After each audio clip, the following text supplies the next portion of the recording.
Imagina só, largar uma carreira médica de sucesso, sabe? Daquelas que rendem mais de $1 milhão por ano, para seguir uma obsessão. Uma obsessão que não deu certo de cara, né? Não mesmo. Pensa nisso. Essa obsessão te leva a perder todo o dinheiro investido, não por 1 mês, nem 1 ano, mas 10 anos seguidos. Uma década inteira, vendo o patrimônio evaporar. É chocante. Totalmente. Que força é essa que faz alguém continuar? Depois de tanta dor, tanta perda. É quase impensável. Mas essa é a história que a gente vai mergulhar hoje. E essa história é a de Al Brooks, uma figura, assim, central e, é preciso dizer, bem controversa no mundo do trading. Nossa conversa aqui vai fundo nos materiais que a gente analisou sobre ele. Sim, a ideia é entender a essência do método dele, o tal do price action, né? A leitura da ação do preço. Exato. E também olhar para as críticas que são duras e para o legado que ele deixou, para o bem ou para o mal. Isso. O objetivo é ir além do óbvio, sabe? É separar o joio do trigo nos ensinamentos do Brooks. Tentar dar uma visão clara do que realmente importa ali, o que é perigoso. E se essa abordagem serve para quem está buscando conhecimento sério sobre mercado financeiro? Perfeito. E um aviso rápido, mas super importante. Estamos falando do Al Brooks, trader, autor. Não confundir com o Albert Brooks, que é ator, comediante. São pessoas diferentes. Boa lembrança. Então vamos lá, a jornada dele. Como a gente falou, Al Brooks era oftalmologista, respeitado, formado em Chicago.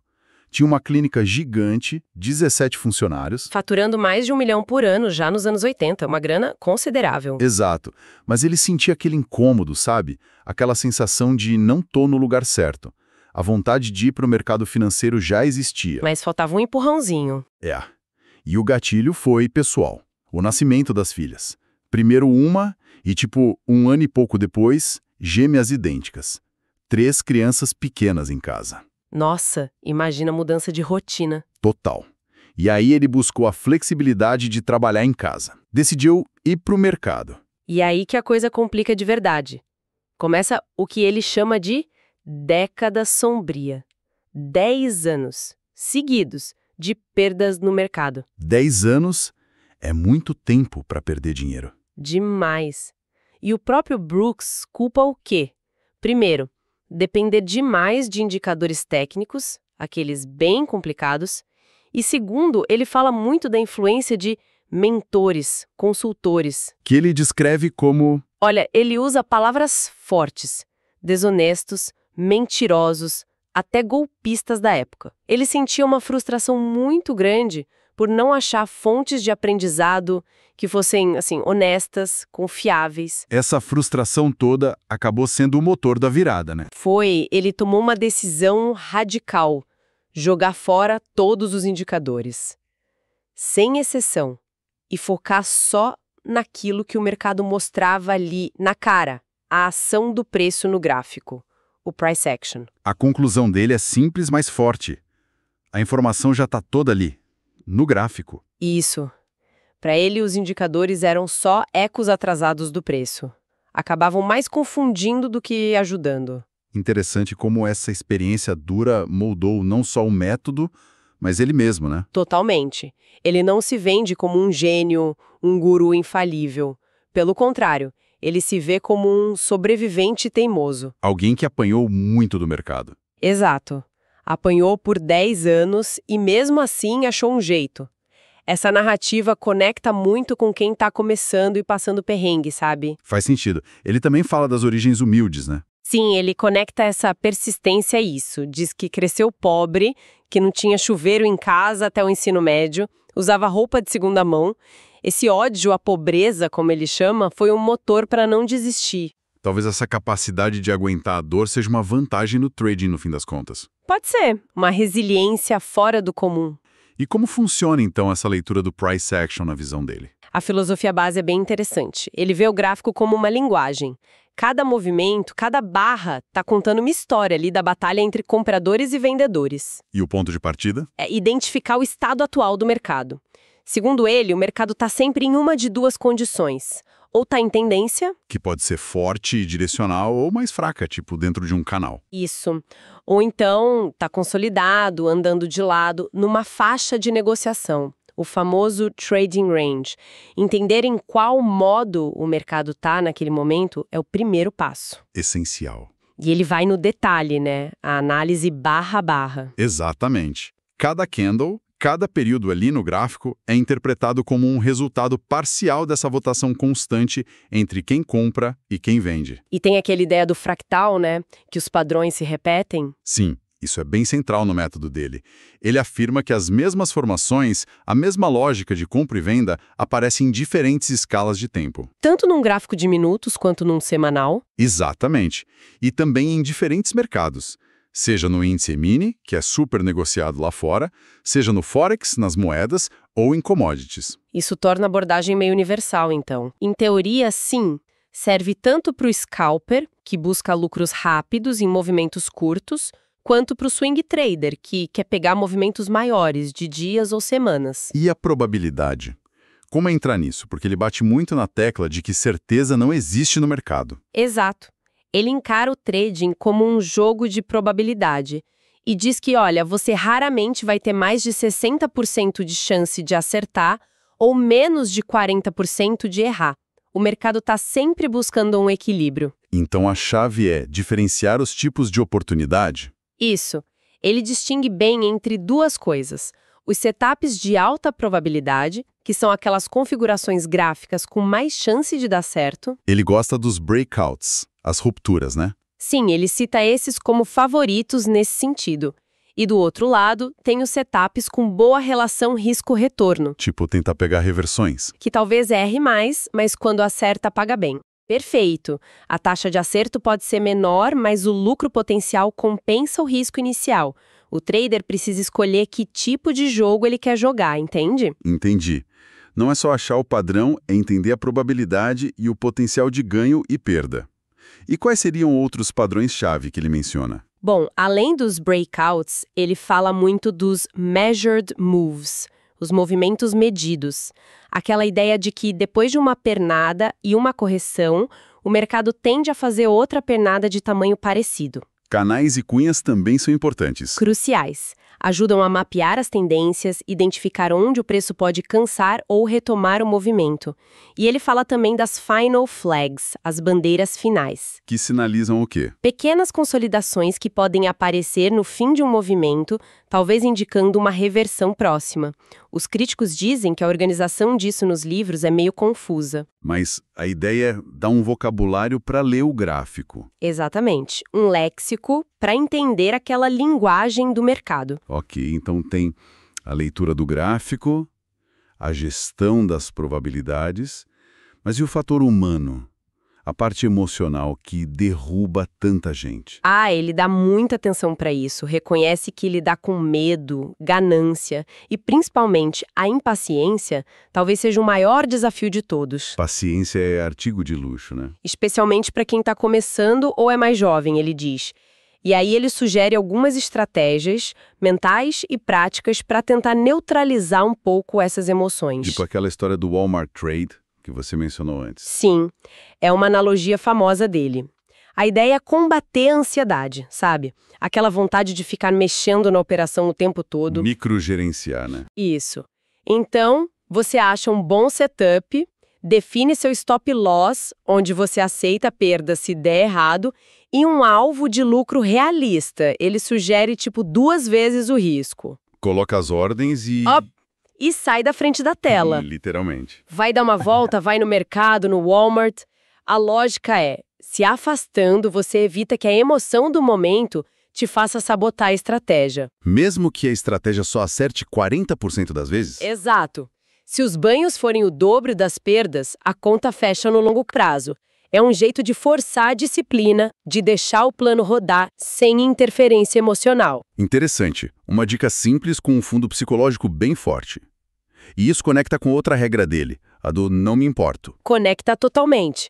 É outra ferramenta para lidar com o emocional. A regra do I don't care ou não me importo é sobre o tamanho da sua posição, o quanto você arrisca em cada trade. Operar pequeno. Muito pequeno. A orientação é operar com um lote tão, mas tão pequeno que se aquele trade dá errado, a perda simplesmente não te afete emocionalmente. Não te dê medo, nem raiva, nem aquela vontade de se vingar do mercado. E como fazer isso na prática? Ele sugere usar microcontratos, que tem em mercados como o E-mini ou Forex. Assim, o trader pratica com dinheiro real, que é diferente do simulador, tem a pressão real, mas sem arriscar um capital que o desestabilize. É para construir confiança e consistência antes de pensar em aumentar o risco. Exatamente.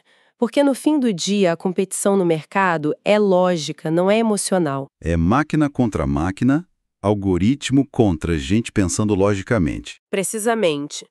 Hoje o mercado tem muito robô de alta frequência, trader institucional, que opera na lógica pura, muitos usando variações do próprio price action. Se o trader de varejo entra com medo de perder, com a pressa de ganhar dinheiro, com euforia depois de acertar alguns trades, Ele está se sabotando. está se distraindo, focando em coisas que os competidores mais frios simplesmente ignoram. Tem que aceitar o erro como parte do jogo. Lembrei daquela frase do Charlie Munger, Qual? algo como: é melhor ter um QI de 130 e achar que tem 110 do que ter 150 e achar que tem 170. A humildade para reconhecer o erro e ajustar é chave. E encontrar o próprio ritmo também, né? O tempo gráfico certo. Nem todo mundo é scalper. Sem dúvida. Brooks fala muito disso.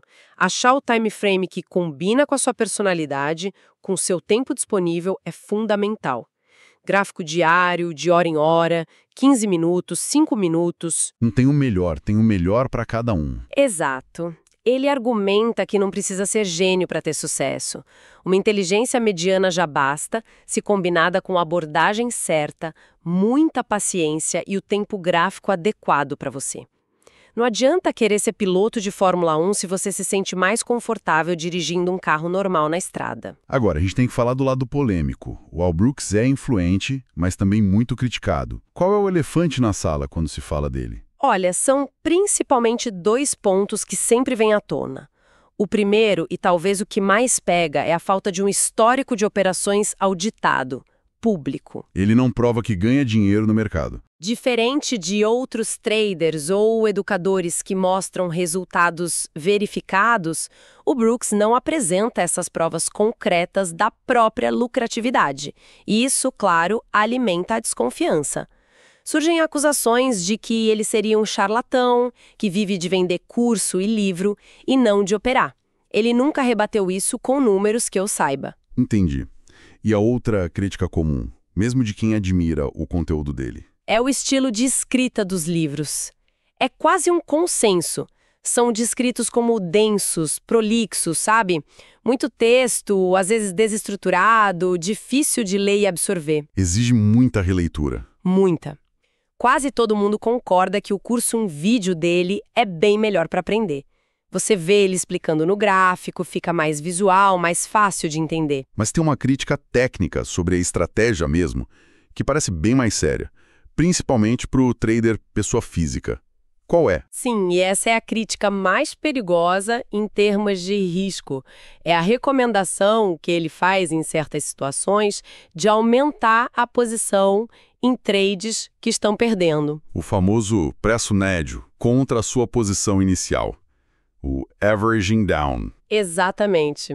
Brooks sugere que, por exemplo, dentro de consolidações dos trading range, pode fazer sentido adicionar mais contratos a uma posição que já está no prejuízo. A aposta é que o preço vai reverter e você consegue sair no 0 a 0 ou até com lucrinho. E qual o risco disso para o pequeno investidor? O risco é existencial. É quebrar a conta. Uma instituição financeira grande, com muito capital, pode fazer isso. Pode aguentar uma variação negativa grande, adicionar mais posições, mas para o trader de varejo com capital limitado... É veneno. É veneno.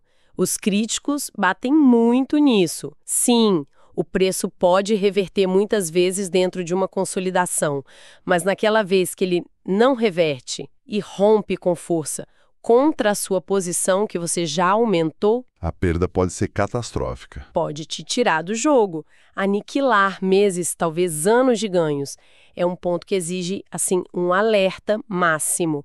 Quem estuda Brooks precisa ter um autoconhecimento brutal para não cair nessa armadilha. É como brincar com fogo sem proteção. Por outro lado, ele também defende a profissão, né? Contra aquela imagem ruim do day trading. Defende, e muito.